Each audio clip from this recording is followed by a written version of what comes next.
Hello and welcome to this special edition of Inside Sports. I'm your host, Todd Blackstock. We have a great show for you today as Major League Baseball Hall of Famer Ozzie Smith joins us in studio. Plus, our Inside Sports crew was recently on hand at Busch Stadium where the Cardinals teamed up with some national organizations in an effort to revive baseball in inner cities and raise awareness about performance-enhancing drugs. So stay with us for this and much more coming up next on Inside Sports.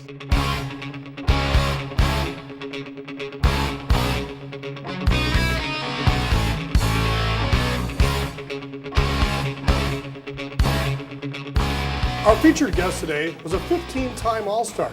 He captured 13 straight Gold Gloves and helped the Cardinals win the 1982 World Series.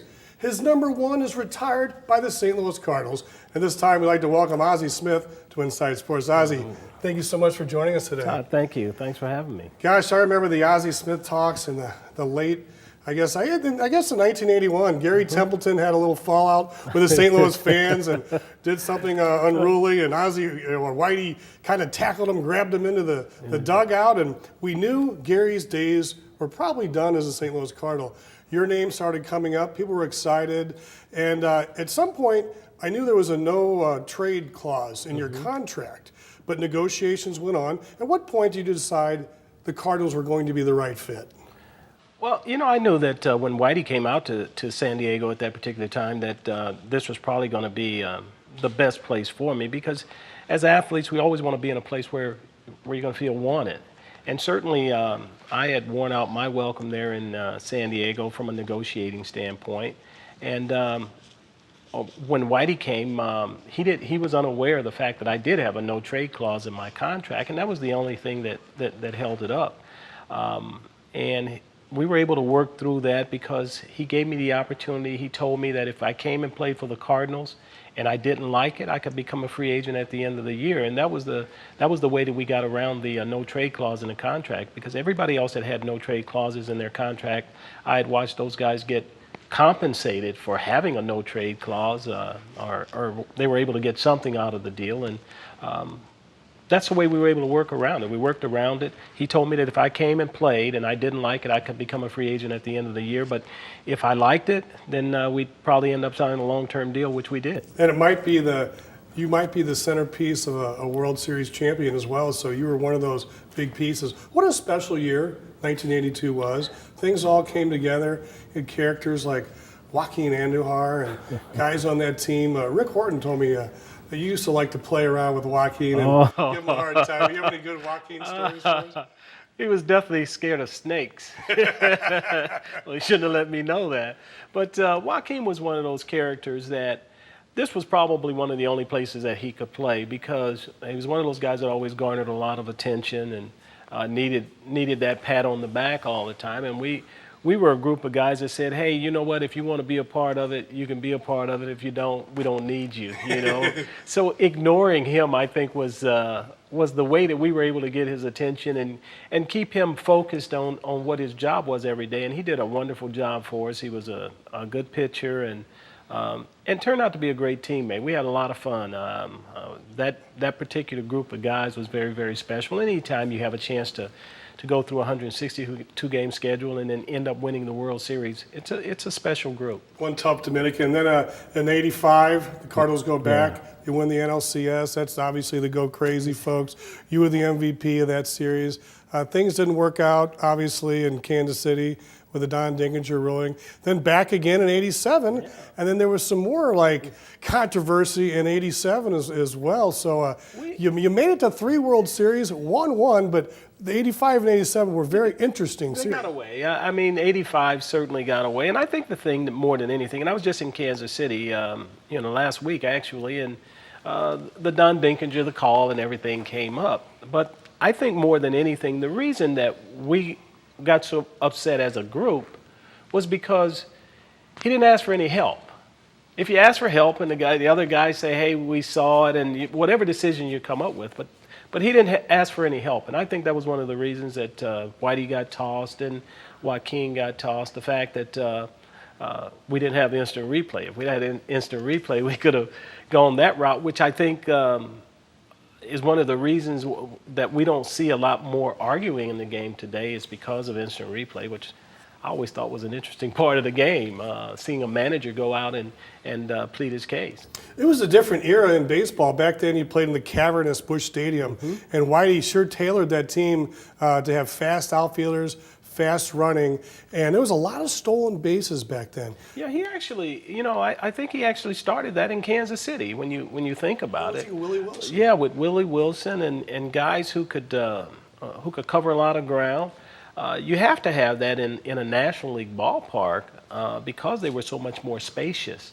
And so, finding a group of guys that have high baseball IQs is really the challenge. And he was able to put it together. And that's one of the reasons I think they call it Whitey ball is that you had so many guys on a ball club that, if they had to, could manage themselves. When you have a Keith Hernandez and a Tommy Herr and an Obergfell and a Bob Forsch, that makes life a lot easier for a manager, and I think Whitey would be the first to tell you that.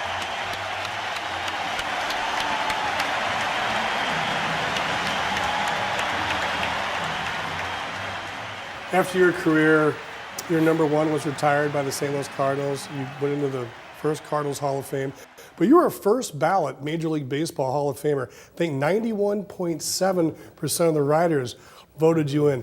That's pretty special for a first-time eligible player. Well, first time for a notably defensive player.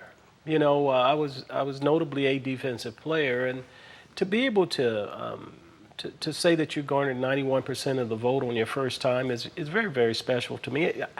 And believe me, my goal was never to be a Hall of Famer. It'd be nice if something like that happened. My goal was really to be the very best and most consistent baseball player that I could be.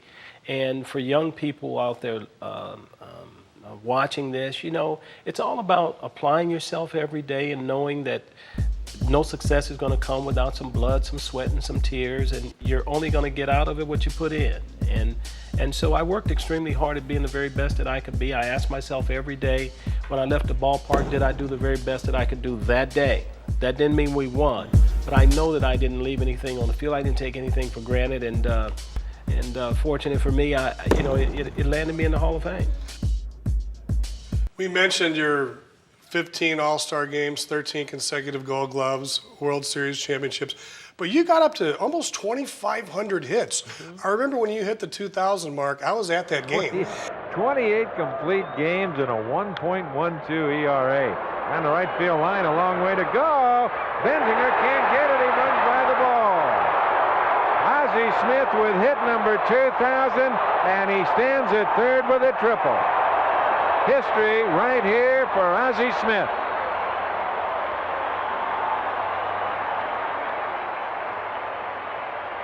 I was at that game, and people were like, Ozzie may have just punched his ticket into the Hall of Fame. When that happened, because I wasn't a stat guy, I had a friend of mine that says to me, he said, are you aware that you're closing in on 2,000 hits? And I go, man, get out of here. He says, no, look at the back of your baseball card. And sure enough, at that time I was like 20, 25 hits away from 2,000. And I had no idea because I was working hard every day, trying to do my job every day. And I think that if you approach it that way, good things happen. You had your last year in St. Louis, you retired, the new regime came in, you took a little bit of an absence after that, and now you're back. You've had many projects over the years. Yeah. I remember after you retired, you had a party at your restaurant at West Park Plaza one year right after the Rams came. And like Tony Banks and Eddie Kennison, all the gang was there. The St. Louis Blues were all there. And you had a fondness for wanting to get these groups together. What made you want to do that? We did. I had a good group of people out there. And from a promotional standpoint, it was always, they were always coming up with ideas and stuff. And so it became the restaurant was there for 21 years, so it kind of became a landmark for a lot of people and stuff. So it was kind of just a natural for us to be able to put on promotions and things there. And we had a great time because you had, of course, the excitement of the Rams coming to town, and of course, the solid Blues fans. And that was just a fun place, man. We were lucky to have that place for like 21 years, and a lot of fun times remembered there. That was fun. I would like to thank you for letting me interview that night about presenting an award to Jackie Poor. Basically, she won the Emmy Award, and you had presented her that. But you seem like a natural in broadcasting. You took over for Mel Allen, and This Week in Baseball. Hello, that must have been kind of This is fun. Mel Allen. Crazy, folks, go crazy! What a play, Ozzie Smith. Watch and enjoy. Nothing to it. Hi, I'm Ozzie Smith, the new host of This Week in Baseball. Join Ozzie each week for an insider's look at our national pastime. Sometimes when you go through, you spend 15, 20 years in a business, you hope that you create relationships that would allow you to do some other things when you get out of it. And that was certainly one of the things, being able to host This Week in Baseball. And This Week in Baseball for me was the way that I got my baseball on Saturdays when I was growing up, so it was a real honor to be following Mel Allen. And I did that for 3 or 4 years. I had a chance to do a little color with the Cardinals for a little bit, and now I have a chance to do the Insider. So it's a lot of fun, and it's really about the people that you surround yourself with. They make it very easy for me. It's a great group of people. We'll talk about the Insider and much more coming up. As we head to break, here's Cardinal head trainer Adam Olson discussing the proper ways to keep your body conditioned when playing baseball. Well, I think that's where, when you talk about competitive advantage with the different teams across the league, one of the things that our front office is really invested in is making sure that we're doing everything that we can as far as on the right way to do things. And that, like you said, it's with nutrition, supplements, rest, recovery, sleep. We monitor all of that on our players, and we try to give good advice to them wherever we can. And that's really, the name of the game in baseball is recovery. If you got to play every day, you got to be able to feel like you're fresh for that next game. And so a lot of that happens with, just the amount and quality of sleep that you get each night, and then obviously the fuel that you put inside your body. So yeah, we preach the right way to do things here, and obviously there's things out there that you can kind of can cheat your way through. But that's obviously not what we support here, and that's not what we would ever advise any of our players on. And I think, they found over the last couple of years that a lot of what we can do here through nutrition and rest and all that, they found that really does make a difference in their day. We are the stars up in the sky. We let the darkness shoot and I. We are the flicker in the night. Never shine so bright. Now we have wings, we can fly. We can be kings, you and I. Wipe away the tears from our eyes. Together we can end world hunger. Donate at these participating restaurants today. Hey, welcome back to the show. Our special guest today is Ozzie Smith. Before we get back to the Wizard, we're going to head out to Busch Stadium, where the St. Louis Cardinals recently teamed up with a Play campaign to teach young baseball players the right way to play the game.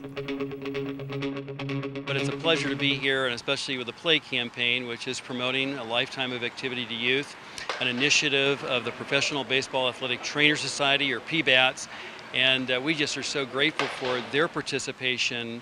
Amidst all the bluster of the games and things like that, there is a lot of substance that goes behind giving back to the community, if you will, with the athletic trainers. So it's just a privilege to really be a part of that. Ozzie, one of the great things about the St. Louis Cardinals and a lot of the Major League Baseball teams is they have efforts and projects to try to revive baseball in inner cities for young African American kids, and they have programs that they try to tell about the bad effects of PEDs, but there's supplements that need to be used as well. Where's like the fine line between PEDs and supplements? Because you need supplements for recovery, but PEDs are bad. Right. I mean, and it's one of the challenges that we have with young people today at getting them to hopefully find people or trainers that can keep them on the right track and help them do it. Sometimes, when guys get busted for PED, they may not even know it, because you can go to GNC and there can be something within that product that is on the banned list. So you have to be very, very careful. And sometimes especially for Latin players, they're unaware. They may not know the language as well. And so if they can go into a GNC store and tell people they're looking for something that's going to give them energy or whatever, but it may have a banned substance within that. And there's a few guys that has happened to. But, preaching to young people all the time about the fact that you want to do it the right way, you got to work hard to get to where you want to get to in your life, and you want to do it with as much respect and much honor as you possibly can if you're going to achieve any great things in life. Obviously, in the 1970s and 80s, there seemed to be an increase of black players in Major League Baseball. It seemed to have tailored off a little bit in the last 15 or 20 years or so. Why do you think that is? And with all the camps and things you've done for the youth, what do you think they can do? I think part of what has happened is the fact that when you go to the Dominican Republic or Puerto Rico, they eat it, they sleep it, they breathe it. Red tape for putting camps together, you don't have all the red tape over there that you have here. I think for kids now, we live in such a world of instantaneous results. You press a button and you can send things all over the world. And I think the fact that we sit around and we look at players like LeBron James or Kobe Bryant, most kids think that if they have talent that could happen to them. The percentages of that happening to anyone is very, very minute and very small. And I think that sometimes when we talk about that so much, kids think that could happen to them. And it's a hard road. It's a long road to the major leagues or to pros. And I think that view that they have of thinking that it could happen so quickly has thrown them off.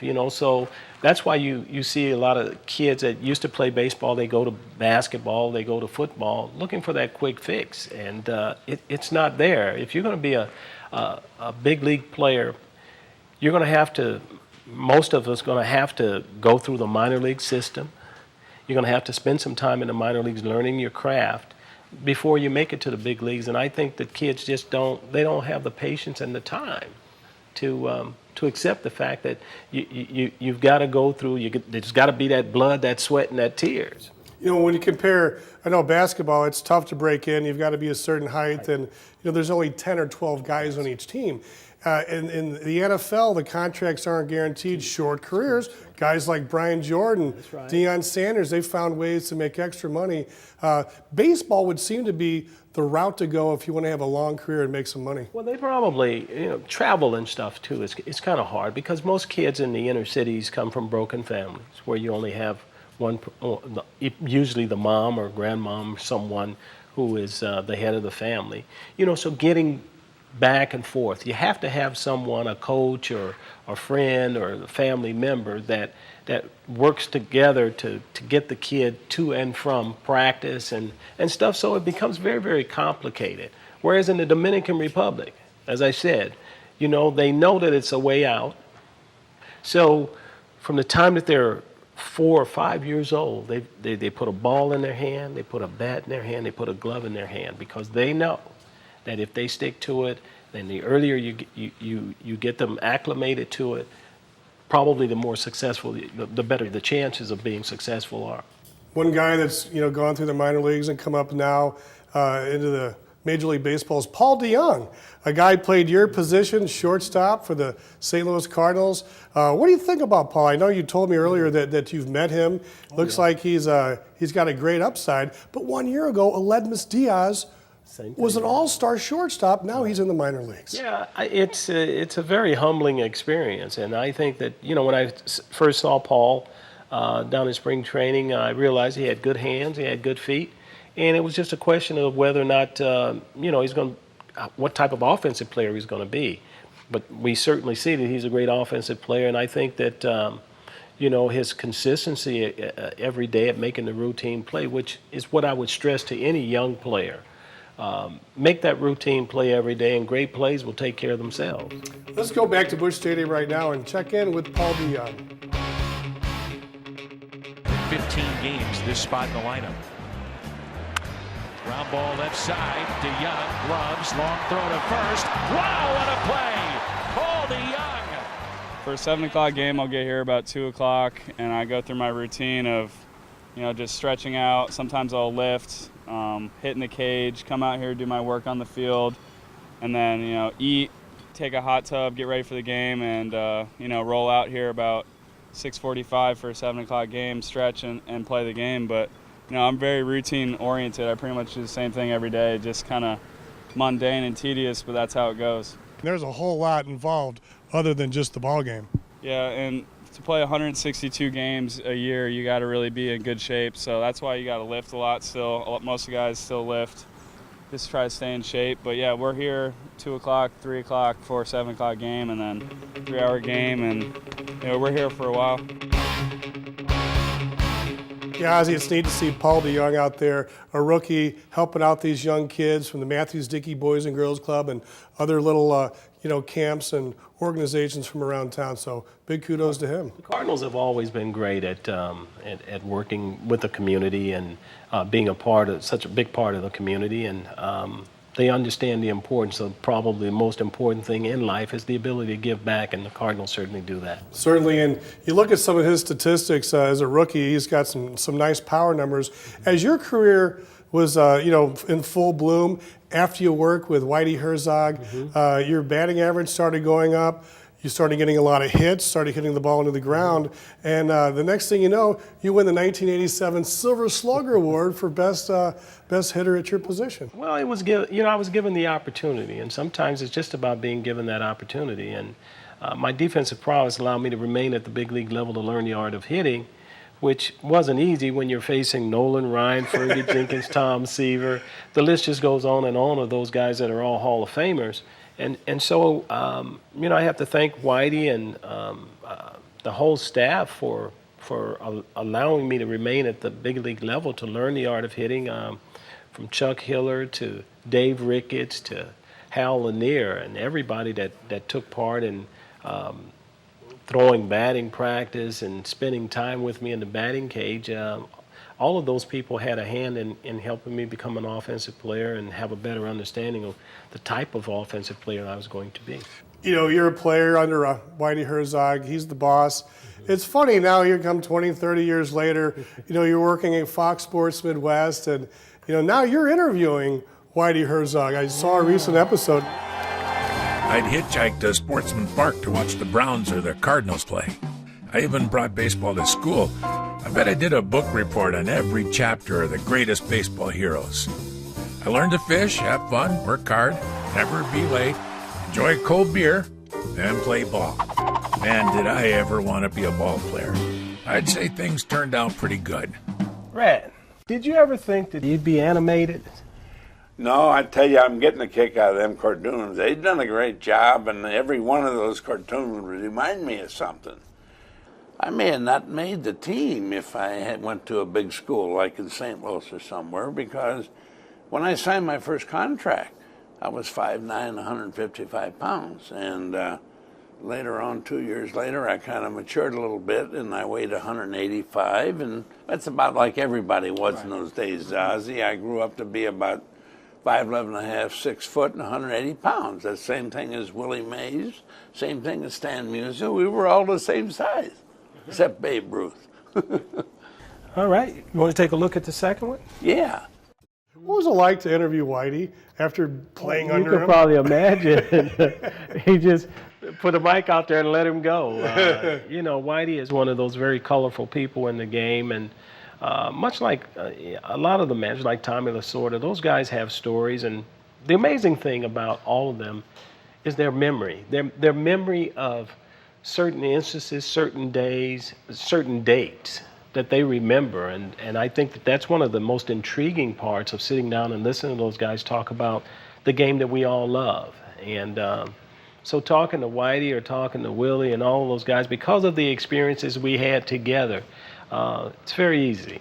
You've got your jacket, You're in the Hall of Fame. You get to hang out with Whitey and different members of the Hall of Fame each year.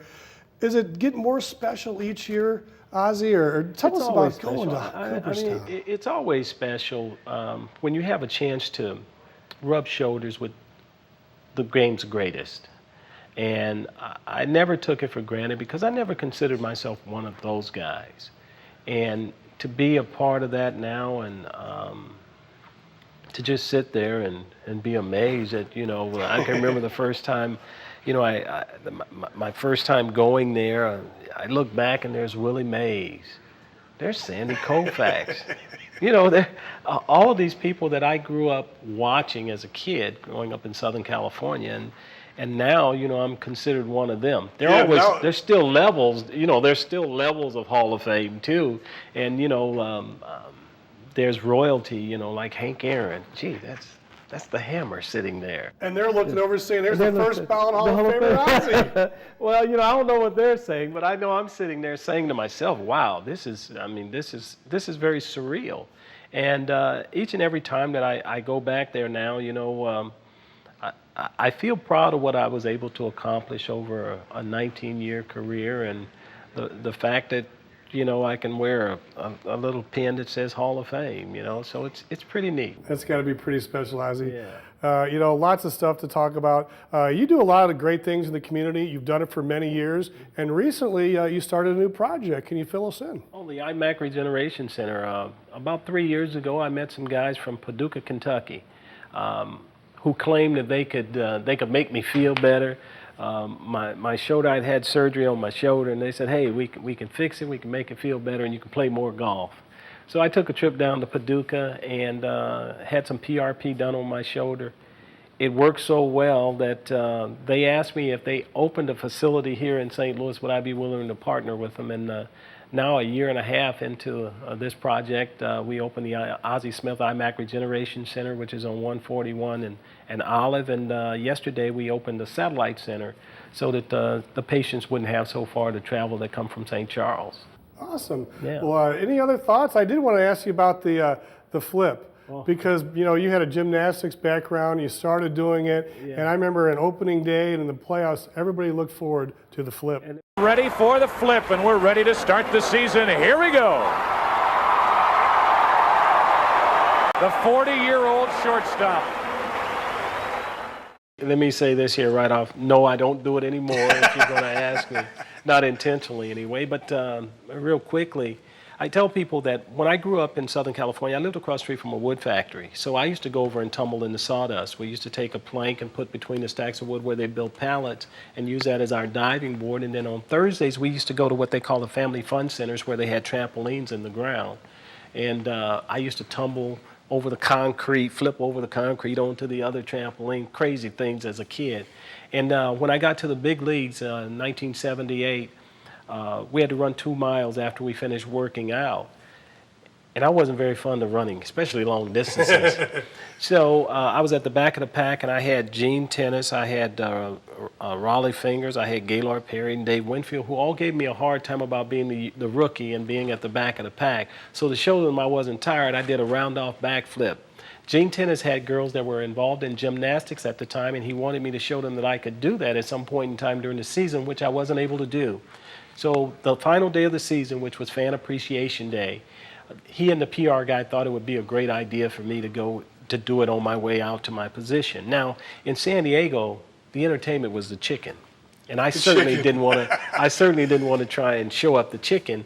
But anyway, long story short, I reluctantly did it, and people liked it so much they asked me to do it opening day the following year, and lo and behold, a trademark was So that was actually before the Cardinals. That's right. Mm-hmm. Okay, so you brought that along with you. Brought that with me, yes. Well, Ozzie, thank you so much for taking time out of your busy schedule. Well, thank you. And continued success. Thank you, Todd. Thanks for having me. That's the Wizard. We'd like to thank the St. Louis Cardinals, members of the Play Committee, and Ozzie Smith for making this show possible. For our Inside Sports crew, I'm Todd Blackstock. Thanks for watching, and we'll see you next time.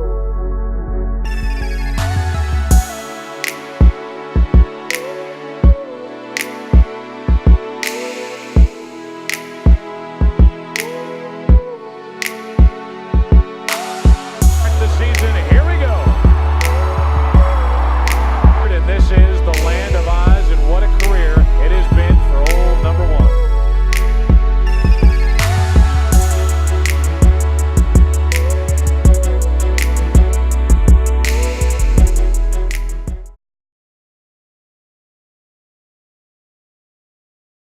Hi, I'm Ozzie Smith, and you're watching STL TV.